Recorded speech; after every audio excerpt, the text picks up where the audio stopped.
Hi, and welcome to the 10 square meter workshop. Today I'm going to be addressing something in my workshop that's been annoying me for some time. Sometimes you make mistakes. I used to have a power socket here. It was in the wrong place. It got in the way of several things, and it wasn't even very convenient. So I took it out. I now have access to the space it was blocking. Time to add another rack. For the desk cover, it's just a matter of cutting out the parts with the appropriate angles and then glued, nailed and taped together till it sets. The basic sliding part is similar, although I'm using 7mm MDF for the base, a bit more strength. There will of course be lots of divisions in here. Glued and pinned, it looks like this. Next step is to fit the mounting rails. I'm doing this now because later I may not have access to the mounting holes. They're mounted with 6 4mm countersunk bolts, and the important thing is to make sure they're parallel. I then put a drop of super glue on the nuts.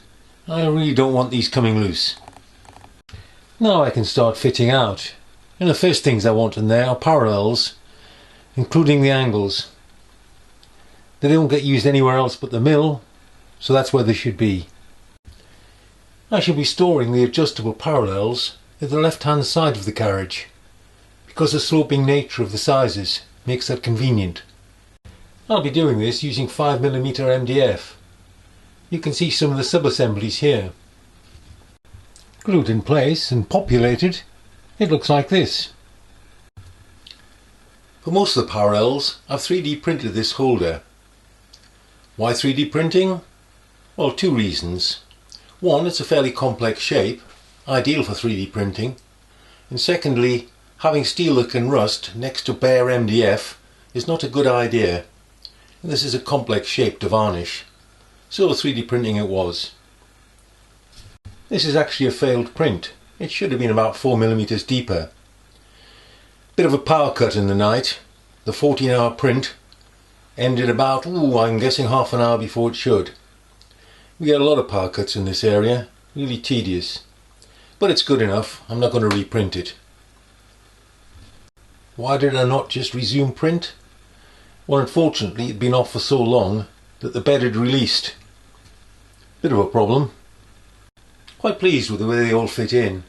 Take a lot less space than wooden boxes and much more accessible. Room on the top for gauge pins as well.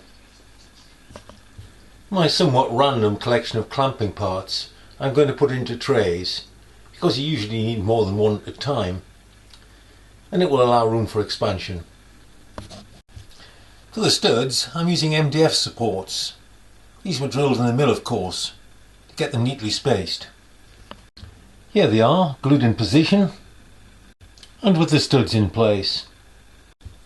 It's amazing how compact such a tray can be. And here it is, in position. With some dividers to hold everything in place, I've got about 40% of the space free. That's alright. That gives me an excuse to invest in more equipment. Because my walls are 1/2-inch ply, it was easy to attach the runners to the wall, so that it now slides out. And it comes fully out and feeds its way back in. I can now test fit the cover to make sure it fits everywhere, and so I can measure the size of the front piece. A little bit of fitting and we have a front panel. Time for painting. As always, I use a mini foam roller for this. And here it is, quietly drying. I shan't get you to watch this, because that will be like watching...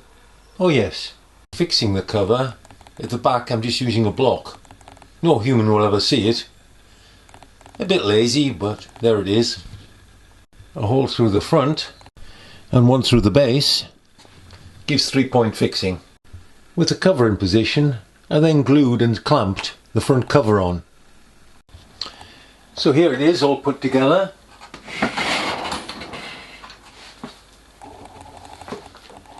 Conveniently close to the mill. While I was at it, I added my centering indicator to the list. Still got space left over. And I've got rid of a pile of wooden boxes. It's also freed a bit of space in the cabinet above. Time, I think, to reorganise. Well, that's another step in my drive to have an efficient workshop. Let me know what you think in the comments below. That's all for this time. See you next time.